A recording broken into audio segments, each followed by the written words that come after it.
Alors, Madame Effinger, bonjour. Bonjour, On se Jérémy revoit Lelu. encore pour un nouveau témoignage. Pour un nouveau témoignage. On avait parlé de l'association Olga Spitzer la dernière fois. On va continuer un petit peu sur cette lancée parce qu'ils sont en lien avec un foyer de suicide dans lequel vos enfants ont été placés. Oui, Un endroit où il se passe certaines choses. oui. Donc voilà, on va reprendre un petit peu comment vos enfants ont été placés via Olga Spitzer. Est-ce que vous pouvez nous rappeler un petit peu? Alors j'ai récupéré mes enfants d'un placement de l'ASE qui avait été à ma demande pour protéger les enfants d'abus, de maltraitance. Ça s'est retourné contre moi. Là j'ai pu récupérer mes enfants il y a 1 an. On me les a de nouveau arrachés le 5 décembre. Et c'était l'association Olga Spitzer qui intervenait pour une AEMO que la juge avait demandé.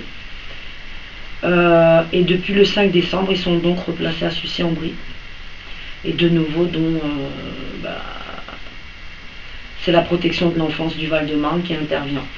Ça fait quoi, 3-4 ans qu'il a été rénové ce foyer, donc quelque chose Alors comme ce ça foyer il a été rénové à Sucy-en-Brie en 2008 et été inauguré aussi par le maire de Sucy-en-Brie, Christian Favier et d'autres personnes.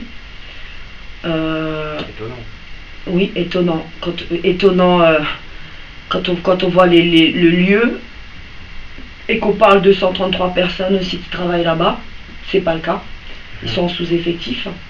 Moi là, mes gosses sont replacés donc là-bas depuis 6 semaines et je vois de nouveau à chaque visite tous les défauts de sécurité, les dysfonctionnements, les abus sur enfants. J'entends des enfants qui témoignent de maltraitance, qui se plaignent. Même mes enfants à moi-même dénoncent. Donc Stécie a dénoncé Fred, un éducateur, une gifle il y a 15 jours. Richie aussi pendant des appels téléphoniques médiatisés en semaine, à des rares moments où il arrive à être seul dans le bureau parce qu'il y a un haut-parleur, c'est que des appels sur écoute. Il m'a lâché, maman j'ai peur de Fred, ça recommence. Oui, il me l'a dit à moi aussi. Donc il a dit aussi à Jérémy, voilà, qui est venu. C'est lui aussi en a peur, donc elle s'en approche pas. Donc il est éducateur sur le pavillon des enfants. Il faut savoir que cet éducateur, déjà en 2010, au cours du premier placement, Abou l'avait dénoncé, un petit garçon, qui est malheureusement toujours à Sucy aussi, et qui a Sucy depuis 7 ans. 7 ans pour un foyer où on fait des placements d'urgence d'une durée de 6 mois et qu'on doit réorienter les enfants s'ils ne sont pas redonnés aux parents. Donc, les mettre dans un foyer stable, une famille d'accueil, pas en foyer d'urgence où il y a énormément d'enfants cassés, abusés et avec des troubles. Parce que moi je me suis rendu là-bas, alors c'est un foyer qui prône la sécurité, et pourtant en se baladant autour, en 2 minutes on trouve très vite un trou dans le grillage. Le fameux trou que j'ai dénoncé déjà en 2010 à l'ASE, par courrier au juge. Des photos aussi que j'ai prises donc pour montrer par quel endroit les enfants sortent. Mon fils a fait 8 fugues dans ce foyer. Quand j'ai appris qu'il fuguait et le nombre de fugues qu'il avait fait, j'ai questionné mon fils pour savoir par où ils sortent dans le foyer, puisqu'il y a un système de vidéosurveillance à l'accueil. Il y a un gars à l'accueil, une porte, vous ne pouvez pas rentrer comme ça, il faut sonner. Comment les enfants ils sortent du foyer, ils fuguent comme ça à tout va? Parce que la période où étaient mes enfants en 2010, les gamins ils fuguaient à tout va. J'ai une amie, Marie sur Ivry, son fils David, avec qui je suis toujours en contact, Marie qui va aussi m'apporter un témoignage écrit qu'il y a eu des enfants placés à Sucy qui fuguaient avec Richie, qui était aussi à cette période-là à Sucy. Donc la sécurité de ce foyer elle a déjà été dénoncée depuis 3 ans au Conseil général. À Madame Chakouri Irène aussi, en audience, je lui ai montré des photos du grillage, par où sortent les enfants. Je leur ai redit, il y a une nationale à côté, une forêt. C'est extrêmement dangereux. C'est pire qu'à côté, la nationale est collée quasiment au foyer. Oui, la nationale est collée au foyer. Il y a 3 pas à faire pour être sur la route et se faire enlever. Ouais, vous foutre en l'air. Il y a un poste de police dans le secteur qui récupère, qui repêche les enfants, qui les ramène au foyer. Tout le temps, c'est Boissy-Saint-Léger. Ils savent que les enfants fuguent sans arrêt. Comment se fait-il qu'ils n'obligent pas le foyer ou le conseil général à faire en sorte que les enfants ne sortent plus? Déjà, il faut ouvrir une enquête sur les défauts de sécurité Déjà, voilà, voir les défauts de sécurité, ensuite comprendre comment des policiers qui rattrapent les mômes à chaque fois, préviennent pas les parents. Le foyer ne prévient pas les parents non plus. Il faut savoir que moi, chaque fugue que mon fils a fait, je n'ai pas été alertée par le foyer ni la police. Je l'ai été la 6e fugue. Et là, pareil, il s'est passé un truc incroyable. Je vais sur le foyer le mercredi, je demande des explications. Une éducatrice, Valérie, qui était là, qui bafouille et qui m'explique que Richie n'a pas fugué, il m'aurait menti. Elle aurait pris Richie par la main pour aller chercher Kevin à l'extérieur qui était sorti. Mais complètement invraisemblable. D'autres fois, mon fils qui venait les dimanches matins, Dylan, mon fils aîné, qui avait un droit de visite pour le dimanche, lui. Pendant plusieurs mois, il est allé sur le foyer de Sucy le dimanche matin. Pareil, des enfants qui témoignaient de ce qui se passait dans le foyer. Mon fils aussi qui a assisté à des scènes sur des pavillons. Une éducatrice qui hurle sur des enfants. Mon fils qui intervient calmement et qui lui demande de baisser d'un ton. C'est déjà des enfants fragilisés, maltraités, qui ont subi la violence chez leurs parents. Et ils sont secoués comme ça, les enfants. Donc j'ai vu des éducateurs dépassés. J'ai vu une psychologue dans ce foyer dépassée aussi complètement. Alors, par exemple, pour parler un petit peu des employés, déjà, moi je me suis rendu là-bas. On parle de 133 employés, mais j'ai constaté par moi-même qu'ils sont en sous-effectif. Quand vous questionnez un petit peu ces personnes sur les problèmes qui tournent autour du foyer, quelle réponse vous avez? Par exemple, quand on vous parle de fugues, est-ce qu'ils arrivent à vous expliquer les raisons, par exemple, des fugues? Non, ils me baladent systématiquement. On passe à autre chose. À chacune de mes questions qui les dérange, ils me baladent. D'accord. Et vous avez eu des témoignages de personnes qui vous disent que la hiérarchie pourrait faire bloquer certaines alertes que pourraient donner les travailleurs sociaux? Oui, la psychologue est dans ce foyer, Madame Cécile Vénat, qui depuis 2010 s'avoue en visite à chaque fois être pris en sandwich, qu'elle alerte mais que ça ne passe pas au-dessus.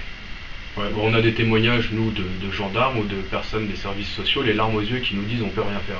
Oui, oui. Alors Madame Vénat, c'était tout à fait son attitude. Chaque fois que je venais en visite aussi, que j'avais Richie en salle de visite esthétique, à chaque fois ils étaient blessés. Richie tout le temps des blessures, donc brûlures, fractures, tout le temps malade, pas soigné pendant des semaines. Cette psychologue 2 fois a fait soigner Richie, donc Madame Vénat encore qui est intervenue, parce que je ne cessais de l'alerter le mercredi.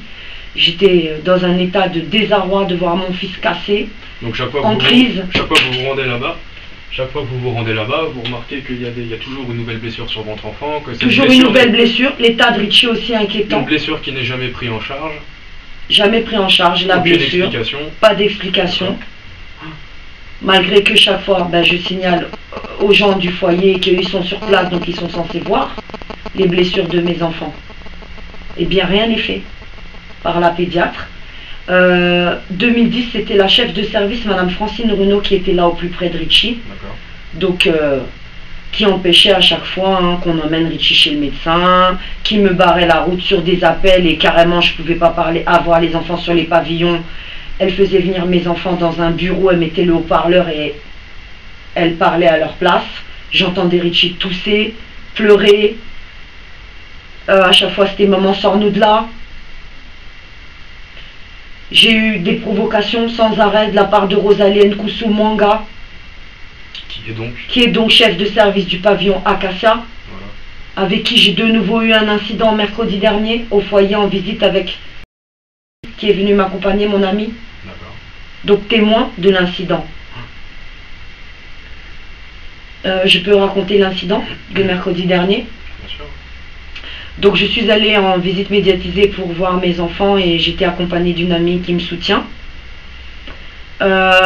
Richie est donc reconfié à son papa depuis le 17 décembre hors jugement, alors que nous sommes tous les deux aux visites médiatisées d'1h30 le mercredi.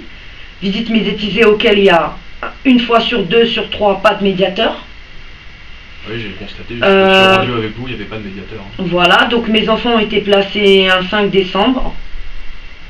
On est passé en jugement le 14 décembre et le 17 décembre, donc 3 jours après l'audience, j'appelle le foyer de Sucy et là, mon fils m'apprend que c'est son père qui le retire du foyer 3 fois par semaine pour l'emmener au foot, le motif.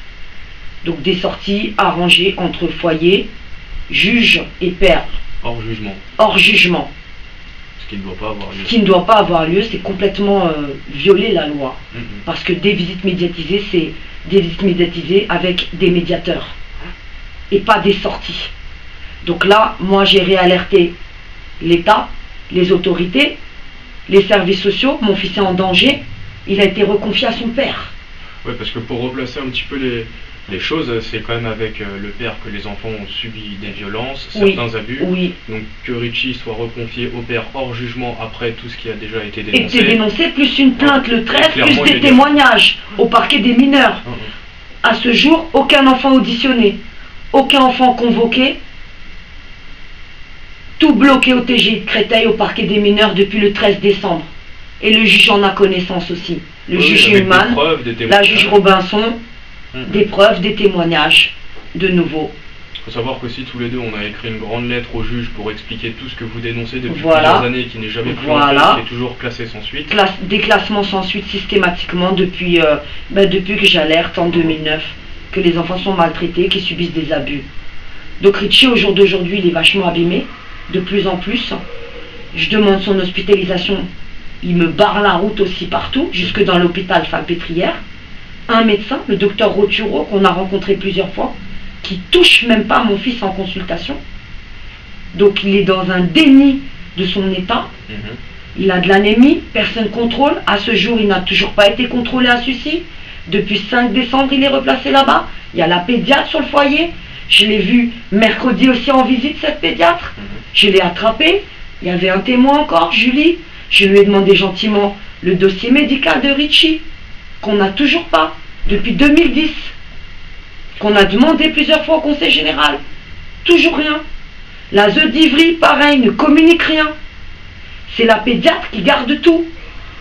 Donc on a, si moi j'ai pas gardé les preuves de chaque blessure, ou chaque fois qu'on me l'a redonné, aux rares hébergements où on coupait pas mes droits qu'il était blessé, moi j'allais voir un médecin, je prenais des photos, je le faisais soigner. Bien c'est ça mes preuves. Eux à Sucy, il n'y a rien. Ouais, parce que Carnet de santé, elle met rien la pédiatre. ce qui est étonnant, c'est que voilà, c'est que quand vous amenez des preuves, des faits, des témoignages, Chaque fois- quand vous amenez des preuves, des faits, des témoignages, il n'y a rien qui est pris en compte. Ils tiennent pas compte. Et lorsque les petits ont quelques problèmes, dénoncent des choses, de toute façon, les foyers ne se bougent pas de leur côté. Ou s'ils se bougent et qu'il y a des dossiers médicaux qui sont mis en place, vous n'avez jamais copie de ces dossiers. Absolument pas. De toute façon, vous J'ai avez vraiment- aucun suivi sur les enfants. J'ai vraiment un sentiment que tout est fait exprès pour que les enfants ne parlent pas, ne soient pas pris en charge. Ils sont dans un tel état au bout de bientôt 4 ans de maltraitance, d'abus, que moi, si je veux les faire hospitaliser aujourd'hui, c'est pour qu'on évalue justement toutes ces séquelles et tout ce qui s'est passé sur mes enfants. Puisque procureur, il classe mes plaintes. Les policiers, on m'a traité de manipulatrice, de folle aussi, humiliation, pression. On m'a jeté des documents au visage. Tout ça, ça s'est passé au poste d'Ivry-sur-Seine. La brigade des mineurs, pareil. 2010, j'y vais, je suis convoquée. En 20 minutes, je demande qu'est-ce qui s'est passé, mon fils dans la salle de bain, son zizi. Je vous raccompagne à la sortie, affaire classée, accident de baignoire. Est-ce que vous pouvez raconter cet incident? Parce que... Alors, quand j'ai fui mon domicile, mes enfants ont été donc gardés par le père et sa nouvelle compagne qui habite dans ma cité, Janine Bekanga Botuli. Un soir, elle était donc à mon domicile, moi j'y étais pas et le père était parti travailler. Elle était seule avec Richie, elle est rentrée dans la salle de bain pendant le bain de Richie. Elle a voulu décaloter Richie, soi-disant. Et Richie s'est débattu parce qu'il n'a pas l'habitude qu'on lui touche le sexe. Il se décalote tout seul à 9 ans. Madame Bekanga l'a touché, il s'est débattu, il a été tranché à 3 cm. Donc il saignait beaucoup. Elle a rien fait, elle l'a laissé comme ça, elle est ressortie de la salle de bain. Le soir, son papa est rentré du travail, il a alerté son papa qu'il était blessé, qu'il avait mal. Son père lui a dit « Va te coucher, on verra ça demain ». D'accord. Et les jours qui ont suivi, et les semaines qui ont suivi, Richie s'est tu. Parce qu'il a été menacé par son père, il nous l'a dit. Mais il y avait aussi Madame Bekanga autour de lui qui le menaçait. S'il paraît. Donc il y a aussi de fortes suspicions que ça puisse être autre chose qu'un simple décalotage à la base. Oui, oui, oui. Sans pouvoir, Oui. sans pouvoir l'affirmer. Sans il y a pouvoir la l'affirmer, il n'y a suspicion. aucune enquête et Ouais. le gamin il a parlé, on l'a fait taire. Quand il a parlé au policier, il m'a dit plusieurs fois on l'a menacé de le mettre en garde à vue. Vous imaginez? Un enfant de 9 ans. Ouais, on en est là aujourd'hui. Ils en Où mettent il va de arriver 5 des ans, ennuis à leur ta mère, on va interner ta mère sans arrêt, ta mère est folle. Le geste même, le gamin il fait. Partout où il passe, on lui dit ta mère a des problèmes psy. Mais c'est incroyable. J'ai pas de problème psy. Je suis suivie par un psychiatre. Je ne suis pas médiquée. Et elle atteste que j'ai toute ma tête. Donc je ne suis pas une paranoïaque, une mythomane. Non, vous dénoncez des faits. Je bien dénonce précis. des faits bien précis de ce que vivent mes enfants et de ce qu'on nous fait subir dans ce Val-de-Marne. Mhm. Et pour revenir un petit peu donc à cette blessure, il n'y a aucune enquête qui est ouverte. Donc aucune enquête ouverte, puisque ça a été classé pas du MJ, accident de baignoire. Les enfants ont été placés à Sucy lors d'une audience à Créteil le 18 janvier et ils ont été placés le 26 janvier.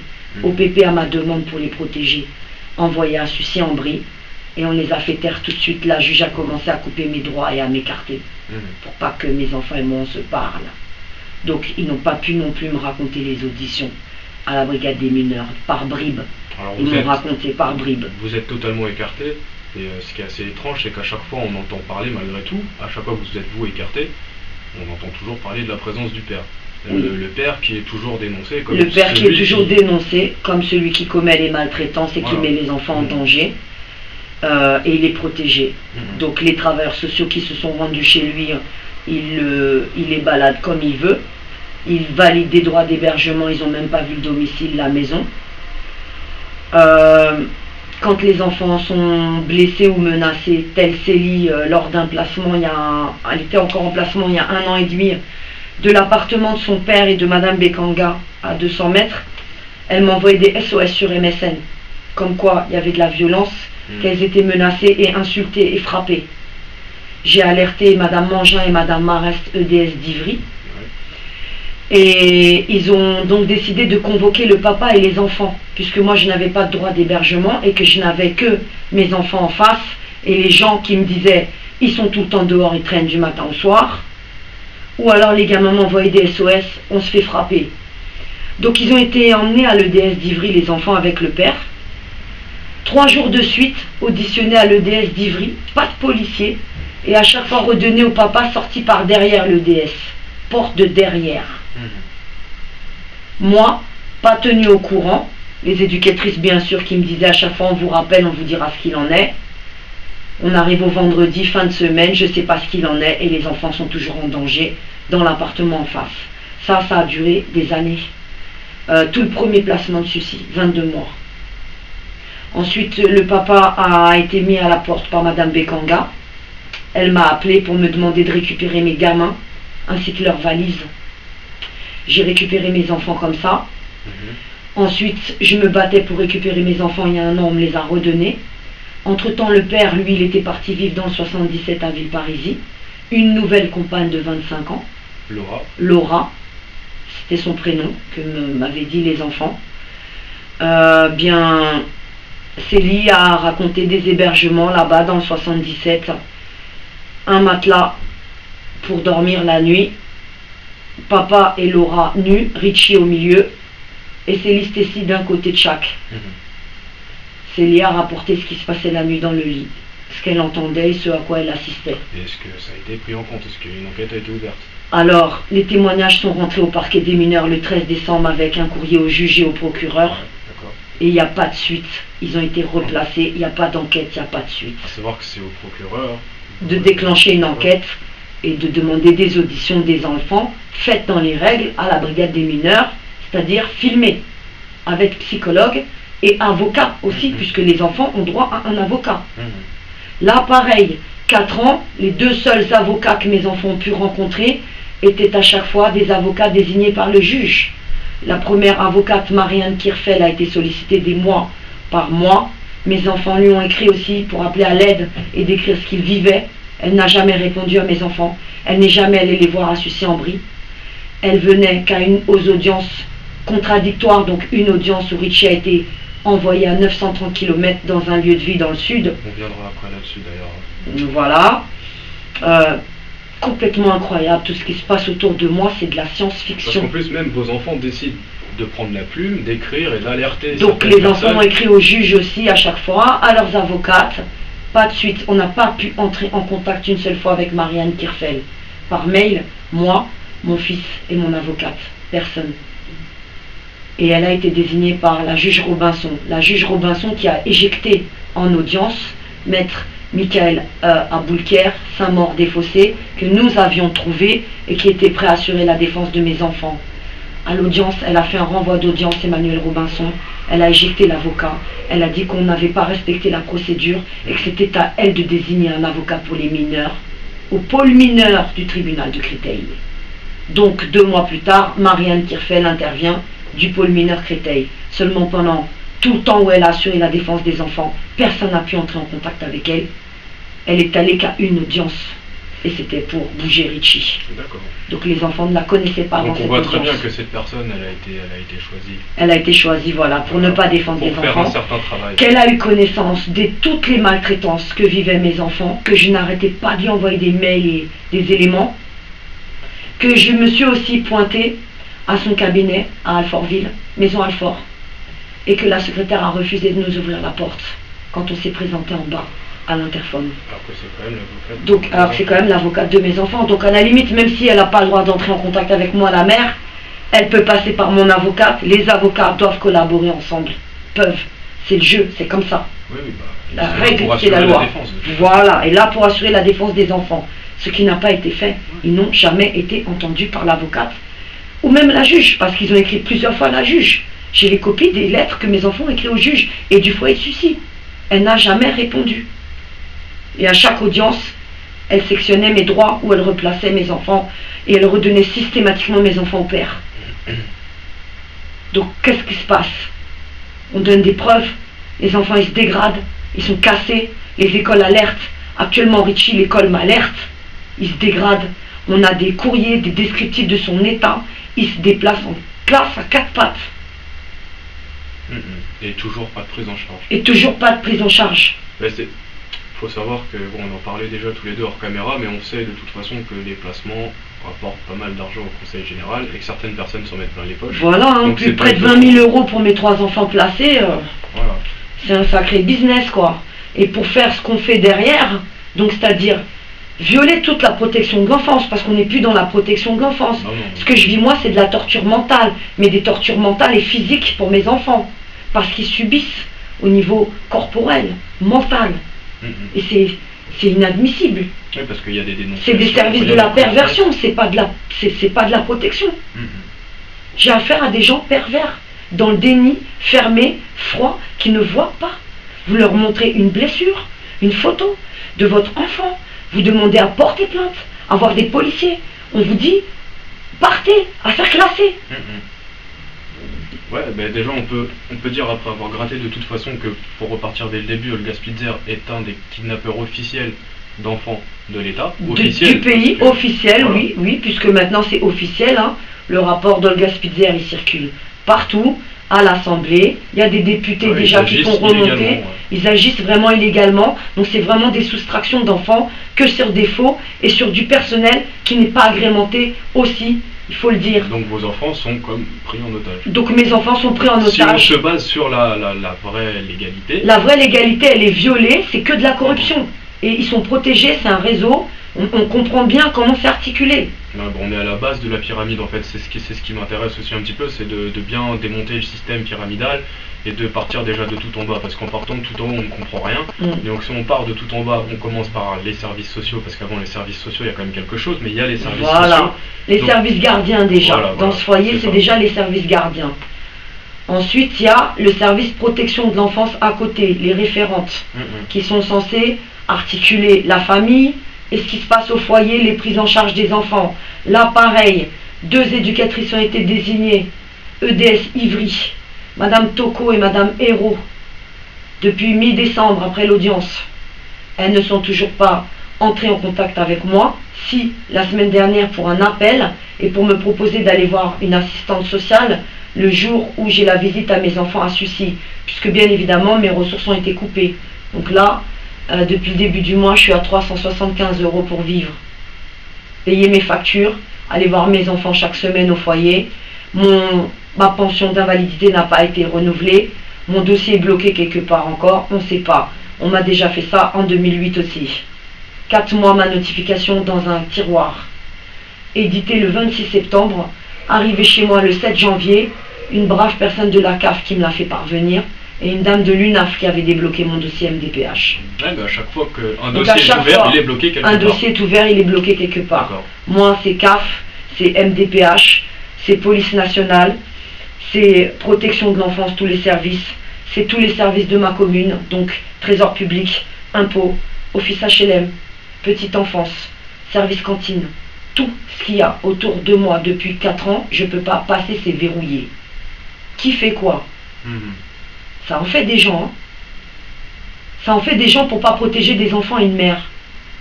Bon, on va s'intéresser un petit peu aux enfants justement. Moi je les ai rencontrés il n'y a pas longtemps. On va parler un peu de Stacy par exemple, qui est une des 2 jumelles. Stacy qui est une des 2 jumelles qui va avoir 11 ans le 11 février, qui est placée à Sucy. Voilà, qui retourne depuis peu dans un établissement qui s'appelle l'ITEP. L'ITEP à Paris 13e, où elle est prise en charge pour des soi-disant troubles de comportement. Ça fait donc des années qu'elle est en circuit HP, Stacy. Stacy est une enfant précoce aussi qui a un très très bon niveau scolaire, mais qu'on psychiatrise depuis plus de 7 ans. Et que j'essaye de sortir du circuit HP pour qu'elle ait une vie normale. Parce que pour moi, elle n'a rien à faire là-bas. Et il n'y a pas que moi qui le dis. Et en plus, il la replace dans un endroit dans lequel elle a déjà subi des viols. Elle a subi des violences sexuelles, des abus. Elle a dénoncé. Il y a eu apparemment une enquête de la brigade des mineurs quand même, puisque l'ITEP nous a alerté 3 semaines après l'incident. Et Stacy a été emmenée à la brigade des mineurs Paris pour être auditionnée. Là, pareil, jamais un appel de cette dite brigade des mineurs Paris, jamais un contact, aucune suite, même de l'ITEP. Madame Marest, EDS Ivry, que j'ai alerté après avoir été prévenue à l'ITEP que ma fille avait été abusée par des ados dans le foyer, a demandé rapidement un rapport à l'ITEP des faits, de ce qui s'était passé. Ils ont la protection de l'enfance. Moi, je ne l'ai pas. Je ne sais pas ce qui s'est passé, que les bribes de ce que ma fille m'a dit. D'accord. Ensuite, elle a parlé d'un certain Samy, qui a eu des exclusions dans cette ITEP. Mais malheureusement, j'ai découvert que Samy n'a pas été viré aussi et qu'il est resté pendant des mois dans l'établissement. Preuve à l'appui, un projet de l'ITEP qui est publié sur Internet, une chanson de ce dit Samy, en juin 2012. Donc Samy était bien encore dans l'établissement, ce qui expliquerait aussi la violence de Stacy et ses crises, et des fractures sur des enfants. Donc elle frappe les garçons, elle frappe violemment, elle va jusqu'à casser des bras pour se défendre, parce qu'on l'a abusée, qu'on l'a remis dans cette ITEP, qu'on l'a fait taire, et qu'elle se dégrade, elle est abîmée depuis ces violences. Donc là-bas, dans cet établissement, en fait, pour être clair, net et précis, il y a un jeune qui s'appelle Samy, qui s'amuse à abuser des jeunes filles, et qu'on laisse là. Et que voilà, donc il n'a pas été écarté et il était toujours dans le foyer. Il faut savoir que dans cette ITEP, il y a deux filles. 13 garçons autour. D'accord. Des ados, c'est très violent. Stacy me rapporte que ça parle que de cul, c'est ces termes. Ça parle que de bite, de sodomie, de t'as une bouche à sucer. Voilà, c'est d'une violence, c'est que du sexe. Elle me dit que ça, elle se fait taper, elle se fait toucher. Des fois, ils me bloquent. Ce sont des enfants de 11 ans quand même. Ce sont des enfants de 11 ans. Où sont les éducateurs quand Stacy me dit les week-ends, maman, il m'attrape à 2, 3, je ne peux pas sortir de la pièce, les éducs sont de l'autre côté, ils ne voient pas, pour me toucher. Qu'est-ce qui se passe? Que moi, à chaque fois que je vais à l'ITEP, je rapporte ces faits aux éducateurs. Didier, Aurélie, souvent, puisque le chef de service, M. Dubois, toujours absent. J'ai attendu 5 mois pour le rencontrer. J'ai pu l'avoir au téléphone le lendemain de la tentative de suicide de Stacy par pendaison qui a eu lieu le 26 novembre dernier. Foyer contre lequel il y a aussi une plainte qui est rentrée au parquet des mineurs. Procureur et juge sont informés depuis le 13 décembre. Elle a aussi témoigné devant le docteur François Pinabel à la Salpêtrière qui la prend en charge pour son hyperactivité. Il a demandé son hospitalisation. Il l'a entendu. Elle n'est toujours pas hospitalisée, maintenue à Sucy aussi. Donc il y a vraiment une réelle motivation à pas nous laisser sortir, à pas parler. Oui, il y a une volonté, ouais, c'est clair. Et à casser les enfants, puisque les enfants se dégradent vite. Je les vois chaque mercredi, et vous les avez vus, Jérémy. Stacy, elle est un coup là, un coup éteinte. Et Richie complètement dispersé. Il répond plus aux questions. Depuis le 5 décembre, le peu de visites que j'ai eues, j'ai dû le voir en tout et pour tout 6 heures. Mercredi dernier, le père était sur le parking à 15 heures pour l'emmener au foot. Pendant ma visite médiatisée, de nouveau des incidents. Entre la chef de service, Madame Rosalie Mwanga, qui utilise mon fils, qui passe dans le couloir pour aller dire à son père des messages dans sa langue. Il va bien rire ton père, tu lui dis ça dans la langue de son papa. Va dire à ton père, tata m'a pas ça, il va bien rire. Richie est revenu dans la salle de visite médiatisée devant témoins. Il nous a raconté ce que Rosalie venait de faire. Donc en plus, les chefs de service nourrissent, instruisent un conflit parental, entre parenthèses, que les services sociaux décrivent depuis 4 ans, ainsi que la justice, une maman en souffrance. Mais qui ne serait pas en souffrance surtout que d'assister à ça, lucide, c'est-à-dire la destruction de ses enfants, et d'alerter 300 personnes qui pendant 4 ans restent comme ça. Mais c'est incroyable. Ouais. Comment je tiens, je ne sais pas. Comment j'ai tué personne, je ne sais pas. La vérité va sortir. Il faut parler. Parce que moi, de toute façon, j'ai déjà tout perdu pour ma part. 2 enfants déjà extrêmement abîmés, qu'on attend, et les jours passent, les semaines passent, et ils se dégradent. Richie est dans un état neurologique, mental et psy inquiétant, sous emprise. Il protège son bourreau. La relation, elle est malsaine. Ils le savent, mais ils remettent l'enfant avec lui. Ouais, donc ils sont vraiment acteurs de toute façon. Ils sont vraiment acteurs, ils instrumentalisent tout de cette dégradation. Et ils vont loin, puisque quand j'alerte qu'il est au plus mal et blessé, ou ça va pas, il tente de se pendre, on l'hospitalise pas encore cette fois-ci. On l'entend pas. Pourquoi il fait des tentatives de suicide depuis 1 an qu'il m'a été reconfié? Un pédopsychiatre du CMP Ivry, 1 an, qui me dit laissez-le tranquille. Pas besoin d'aller voir un spécialiste de troubles de l'attention. Laissez-le, laissez-le. Le père, il l'a jamais rencontré. Rappelez-nous l'âge de vos enfants aujourd'hui. Alors les jumelles ont 10 ans et demi, elles vont avoir 11 ans le 11 février. Et Chi va avoir 13 ans, donc le 14 janvier prochain. On parle d'enfants de 11 et 13 ans qui en sont déjà des tentatives de suicide. Donc mes 3 enfants, il y a 2 de mes enfants déjà qui multiplient les tentatives de suicide. Et Chi a commencé la première tentative de suicide, donc à Soucy, pendant un séjour au Pays Basque. Première tentative de suicide par pendaison dans sa chambre. Pareil, incident ne m'a pas été relaté, c'est Richie qui nous en a parlé. Il a raconté à son grand frère. Ensuite, je me suis tournée vers le foyer de Soucy. Et là, pareil, j'ai eu en face de moi une Madame Cécile Vénat fermée, qui ne savait pas quoi me donner comme explication.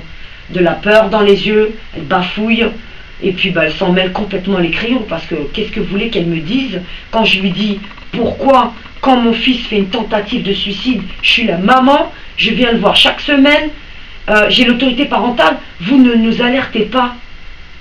Et en plus, il n'est pas pris en charge. Un enfant qui fait des tentatives de suicide à 9 ans, mais c'est plutôt alarmant, inquiétant pour un enfant qui est placé sous la protection de l'enfance par un juge. Eh bien, il n'est pas entendu. Donc, il continue à faire des tentatives de suicide. Ouais, je les ai rebaptisés les services de destruction de l'enfance. Eh bien, moi, je les appelle les services de la perversion de l'enfance. Ce n'est plus de la protection de l'enfance. Ce sont que des actes de cruauté et de la perversion. Et c'est voulu, c'est fait exprès pour tuer. J'étais à des audiences, où une audience, c'est Madame Rosalie Mwanga, qui était venue à l'audience en 2010. Était présente Madame Amina Chaïb, une éducatrice de l'EDS d'Ivry avec qui, je précise, j'ai bien travaillé, et qui m'avait demandé d'alerter sa collègue Florence Mangin sur des faux écrits me concernant, où j'étais décrite comme folle.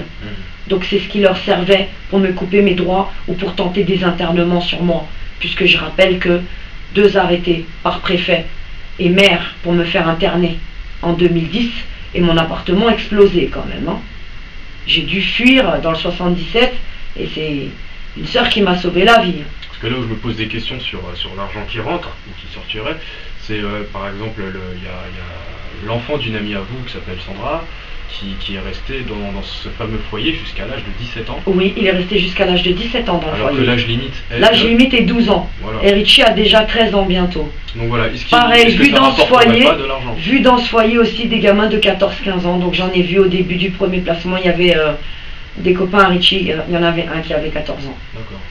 14 ans, puis il y avait Kevin aussi qui avait 16 ans déjà à l'époque, quand mes enfants étaient placés. Donc déjà ça, je trouve pas ça normal.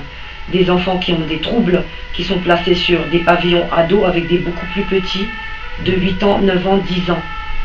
Je trouve ça quand même dangereux aussi, puisqu'on sait qu'il y a des abus aussi entre enfants. Ça aussi, ça m'a été répété par Stacy Macan.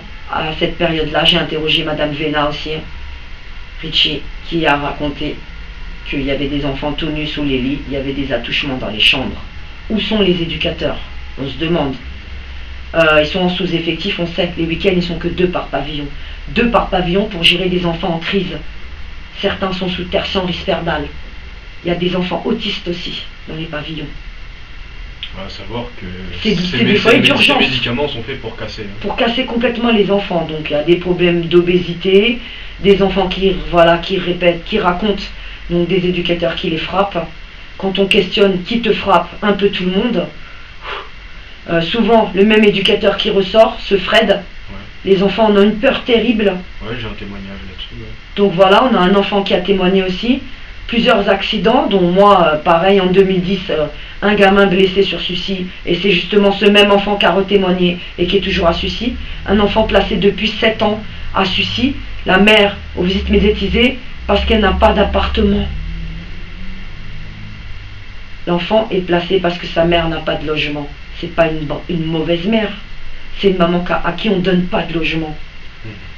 Pour permettre de maintenir un enfant placé et de le casser et de lui laisser subir autant de souffrance et d'abus. Et ça rapporte un paquet de fric au conseil général, mais c'est inadmissible. Il n'y a pas de contrôle là-bas, il n'y a pas d'enquête dans ce foyer, dans ce département. Oui, parce que tous les foyers de l'ASE du Val-de-Marne ne sont pas comme ça. Vous avez parlé tout à l'heure en plus de faux écrits, donc ça va quand même... Donc ça va loin, oui, c'est des faux témoignages. Je peux déposer plainte. Moi, je peux dire que dans mon dossier judiciaire à Créteil, c'est pratiquement que des faux documents. Qu'à chaque fois qu'il y a des incidents aussi à Sucy, on a découvert que c'était Madame Irène Chakouri qui couvrait Madame Rosalie Mwanga. Ça m'a été dit par ma première avocate, qui était maître Vélia Volant Ivry, connaît aussi très bien la commissaire d'Ivry, puisque lors d'un entretien, elle a aussi lâché le nom de la commissaire par son prénom. Donc j'ai quand même tout de suite compris qu'il y avait un lien entre elles. Et que cette avocate, à ma première audience, elle me l'a dit. Attention aux écrits de Florence Mangin. Et c'était cette éducatrice qui me décrivait folle avec des troubles psy. Et c'est cette éducatrice qui est restée au plus près de mon fils pendant ces 22 mois de placement, puis ce placement dans le sud. Voilà, c'est là où je voulais en revenir. Parfait, c'est là où je voulais en venir. C'est ce fameux placement dans le sud. Vous m'avez parlé que vous n'aviez aucune info sur l'endroit dans lequel il était placé. Alors, Richie a été envoyé dans un lieu de vie dans le sud, vers Manosque. Ouais. On a fait des recherches avec mon fils Dylan, puisque le foyer ne donne pas de brochure. L'ASE ne nous a pas donné de brochure. Faisait exprès de m'envoyer aussi toutes les lettres pour les départs en séjour, les autorisations légales pour faire bouger les enfants, toujours en retard, ou des fois je ne recevais pas du tout, donc je n'étais pas alertée. La veille, on me prévenait que mes gamins étaient déplacés. C'était comme ça à chaque fois. Richie a été décidé son placement dans le sud, alors que j'alertais les autorités sur son état sanitaire inquiétant. Il perdait ses cheveux, il était à 32 kilos. Et j'avais tenté de le faire hospitaliser déjà, il ne me laissait pas l'hospitaliser. Il ne me laissait pas le soigner quand je l'avais en hébergement. La directrice m'a envoyé 2 postes de police, Madame Delouche, service enfance, pour une non-présentation d'enfant, alors que j'avais que emmené mon enfant qui était revenu du sud chez le médecin. Il était malade, en mauvais état. J'ai demandé à le garder quelques jours, le médecin avait fait un certificat et il y avait des traitements. J'ai prévenu le foyer et l'éducatrice ASE. Et dans les heures qui ont suivi, les policiers qui se sont pointés chez moi, qui m'ont emmené au poste. Donc vous décidez de faire soigner votre enfant et on m'envoie 2 postes de police. Ouais. D'accord. Donc pour revenir un petit peu dans le sud. Dans le sud, donc Richie a été envoyé dans le sud sur décision contradictoire, je tiens à le préciser. Ni moi ni mon avocate avons été convoqués à l'audience quand mes enfants étaient sortis du foyer du suicide d'enfance après-midi et je venais en visite, donc j'arrive à la visite, pas de gamin. On me fait dire qu'ils sont au tribunal devant la juge avec leur avocate et les services sociaux d'Ivry. Madame Mangin était présente à l'audience. Sucy, Madame Mwanga, mais je ne sais pas, je ne suis pas sûre, puisqu'elle allait à certaines audiences avec Irène Chakouri aussi, et que des fois il n'y avait même pas d'éducatrice référente aux audiences, donc c'était les chefs qui se déplaçaient, Madame Delouche, Madame Chakouri. Richie, donc il a été envoyé dans le sud, donc dans un lieu de vie, sans descriptif, une villa, il m'a décrit mon fils, les rares fois où j'ai pu le revoir en hébergement, puisqu'il rentrait sur Paris que toutes les 5-6 semaines, et qu'à chaque fois il était reconfié à son père. Donc si j'arrivais à le voir, c'était à l'attraper dans la cité, pendant un week-end où il était là. Donc une villa avec piscine. Le personnel, c'était 2 personnes, 2 adultes, 2 hommes. Un éducateur et un chef du lieu de vie. Richie m'a décrit des enfants, 8 petits garçons dans ce lieu de vie. Et il m'a dit, maman, tu sais, il y en a, ils n'ont pas vu leur maman depuis 8-10 ans. Une façon de me dire qu'ils ne voyaient plus leur mère, qu'ils n'ont plus de mère. Il m'a dit qu'ils étaient tous tristes là-bas aussi. Ils rigolent pas, ils font la gueule tout le temps. On sait très peu de choses en plus sur ce qui Alors, s'est passé. il m'a décrit, voilà, on a très peu de choses sur ce qui s'est passé dans le sud. En fait, moi, il me donnait j'avais aucune info, à part ce que Madame Mangin m'envoyait en faux témoignages et faux écrits aussi. Il se servait d'un médecin dans le sud aussi, le docteur Sandro. Oui. J'ai tenté d'entrer en contact avec ce médecin aussi pour avoir des éléments sur la santé de Richie. Ils m'ont rien communiqué. Je sais qu'il allait à l'infirmerie tous les jours dans ce collège dans le sud, il était blessé, il se tournait tout le temps vers l'infirmière. Qu'il avait encore des infections aux zizi aussi, puisque les rares fois où je l'ai eu, il était encore infecté. À chaque fois, j'alertais l'ASE. Rien n'était fait. Dans le sud, il m'a dit qu'il était dans une villa avec une piscine, qui avait beaucoup de jouets, beaucoup de trucs vidéo. Ils avaient du fric. Ouais. Des chambres individuelles avec une télévision dans chaque chambre. Ouais, mais ça, c'est pas un problème. Et puis il parlait très peu de la vie dans la maison. Voilà, c'est ça qui Les m'intéresse. prénoms des enfants, j'ai jamais eu un prénom d'enfant. Quand il était à Sucy, il parlait tout le temps de ses copains et de ses camarades et ben, j'entendais. Alors je me disais, qui lui, tu parles de lui bah c'est un copain là ou quoi? Dans le sud, rien. Juste Christophe et Hervé Bannon. Christophe et Hervé Bannon, je les avais en entretien au téléphone les mardis quand j'appelais 10 minutes. Un coup c'était Monsieur Bannon, un coup c'était Christophe. Au parleur, Richie à côté, 10 minutes d'appel. Richie ne pouvait pas parler. Et quand vous essayez de le questionner sur le sud, qu'est-ce qu'il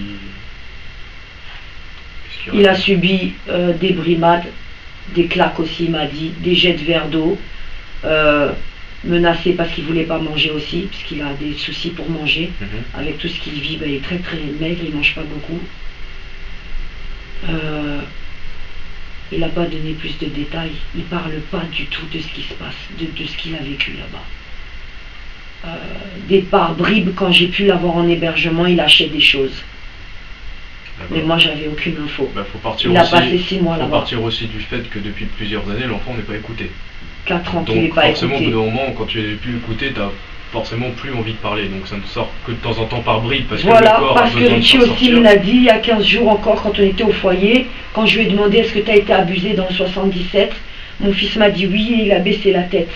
J'en ai pas eu plus que ça. Ouais, c'est normal, il est... Ensuite, vous l'écoutez, mais les voilà. services sociaux Mais compétents qui ensuite, doivent il m'a l'écouter ne dit, l'écoutent pas. maman, je lui ai dit pourquoi tu n'arrives pas à parler, on va t'aider. Il m'a dit, maman, chaque fois que je suis passée par les policiers, ils m'ont fait taire, on a été jusqu'à me menacer de me mettre en cellule de garde à vue. Quand je parle, on m'écoute pas, quand je parle pas, c'est pareil. Qui est-ce qui me défend? Les flics, j'ai pas confiance, c'est toujours ça. Les flics, j'ai pas confiance. Il est tout petit, il dit les flics, j'ai pas confiance. Alors que les flics, la police nationale est censée protéger nos enfants. Surtout la Et le police gosse, militaire, il vous dit j'ai pas confiance, les policiers, ils me font peur, ils me menacent. Sur ordre de qui? Bien, on sait qui bloque tout ça maintenant. C'est quand même le procureur du TGI de Créteil aussi, puisque c'est lui qui dès le début a classé sans suite systématiquement toutes les plaintes. Et ça, on le sait, puisqu'on a aussi été à la brigade des mineurs pour d'autres blessures constatées à Sucy les mercredis au foyer, telles des brûlures en visite sur les fesses de mon fils. Je demande à la psychologue c'est quoi. Elle panique, elle me dit je sais pas. Je dis c'est à vif, il n'est pas soigné, pas pris en charge, je sais pas. C'est toujours je sais pas ce qui s'est passé. Les chefs sont au courant, j'en sais rien, j'alerte. Depuis 2010 comme ça. Et là, ils sont replacés là-bas. Mais je suis angoissée, parce que je sais ce qui se passe là-bas. Les enfants, ils parlent, il n'y a pas que mes gosses. D'accord. Donc il y a certains éducateurs qui font bien leur travail, je tiens à le dire, à celui-ci. Il y en a des biens. Mais même s'ils sont bien, ils savent quand même ce qui se passe dans le foyer. Et ils n'ont pas ce courage de le dénoncer, tel que Salem, tel que Yann, qui est dans ce foyer aussi, que mes enfants aiment bien. Ils étaient très contents de le retrouver. Ils m'ont cité plusieurs noms comme ça. Alors vous m'avez raconté quelque chose de spécial tout à l'heure, alors ça c'est complètement ahurissant. On a touché les bas-fonds. À un moment, la psychologue était absente et ils ont mis la dame de l'accueil. Alors il y avait deux psychologues dans le foyer de Sucy quand mes enfants étaient placés en 2010. Et il y en a une qui a été mutée à un moment, enfin qui quittait la structure de Sucy. Donc elle m'a dit, il y a une personne qui va me remplacer. Et un jour, je viens en visite quelques semaines plus tard au foyer pour voir mes enfants. Et Madame Véna me dit, Madame Bonguer s'étant partie, c'est Madame Truc qui va la remplacer. Et elle me présente Madame Truc, et Madame Truc, c'est la dame qui faisait l'accueil pendant des semaines. Donc c'est quoi, la standardiste? Standardiste, qui fait signer les feuilles des parents qui viennent en visite et qui répond au téléphone. On me la présente comme psychologue qui remplace Madame Bonguer. J'ai regardé Madame Véna, et je lui ai dit, ce n'est pas une psychologue. Je l'ai vue à l'accueil, d'autres mamans aussi, et on me l'a fait remarquer en visite. Je ne parlerai pas avec elle. Elle n'est pas agrémentée, elle n'est pas psychologue. Ah non, mais non, elle est standardiste, elle n'est pas... Donc je me suis jamais tournée vers elle et j'ai fait que l'esquiver tout le temps où elle était quand même psychologue sur le pavillon de Sucy, Acacia. À l'époque, c'était Stécie qui était sur Acacia. Il y a 15 jours, je suis donc allée en visite au foyer et là, quelle ne fut pas ma surprise, sur le pavillon de mes enfants bleuets, de découvrir un ancien agent de l'accueil aussi, un jeune. Alors lui, mais des mois. Quel poste là maintenant? Alors maintenant il est éducateur. Et avant il était agent de l'accueil et standardiste. Donc tu peux passer d'accueil à psychologue. Tu peux passer d'accueil à psychologue, d'accueil à éducateur, no problemo. D'accord. La reconversion est facile, mais vous imaginez? Donc on peut mettre des boulangers à Sucy, on peut mettre des bouchers, on peut mettre un poissonnier à la place du chef de service. C'est tout à fait son domaine et son métier. Et en plus, c'est tricher et violer la loi aussi. Parce que c'est des personnels agrémentés, qui n'ont pas d'agrément, qui n'ont probablement pas de diplôme, hein, puisque si on passe comme ça de telle profession à telle profession, pour être éducateur spécialisé, il faut quand même un certain nombre d'années d'études. Et cet éducateur, il est très jeune, en plus. Oui, il a fait que l'accueil. Il a fait que l'accueil. D'accord. Bah, ça aussi, c'est des choses hallucinantes qu'il faut dénoncer. C'est hallucinant. Bah écoutez, Madame Effinger, je vous remercie pour votre témoignage. Il faudrait qu'on arrive à voir vos enfants pour pouvoir faire ce témoignage de vos enfants aussi, parce que vous avez dénoncé tout ce que vous pouvez. C'est maintenant aussi à vos enfants de parler, même s'ils veulent parler, donc on va les écouter. Si vous avez quelque chose à rajouter. Bah, qu'il faut diffuser ça un max pour alerter les mamans et qu'on explique aujourd'hui en France comment on pratique l'arrachage d'enfants et comment on trafique des enfants et comment on tue des mères et des enfants. C'est plus de la protection de l'enfance et la loi est plus respectée, c'est des réseaux d'influence, c'est des sectes, il faut le dire, des sectes, parce que moi sur tous mes documents judiciaires ou sociaux, c'est des points, c'est des étoiles, c'est des pyramides, mais on est ouf. Donc réveillez-vous les gens, voilà. Et le foyer, il faut le dénoncer. On ne peut plus laisser agir des gens comme ça en toute impunité et laisser des enfants en danger comme ça. Si on sait, on parle, on se rassemble et on fait en sorte que ça change. Ça suffit maintenant le silence, le déni. On sait, les gens savent. Très bien. Merci Jérémy. C'est moi qui vous remercie. Au revoir à tous. Et ça fait combien? Ça fait T'as plus vu, de Arnaud, t'es 50 fou, hein. minutes. Arnaud,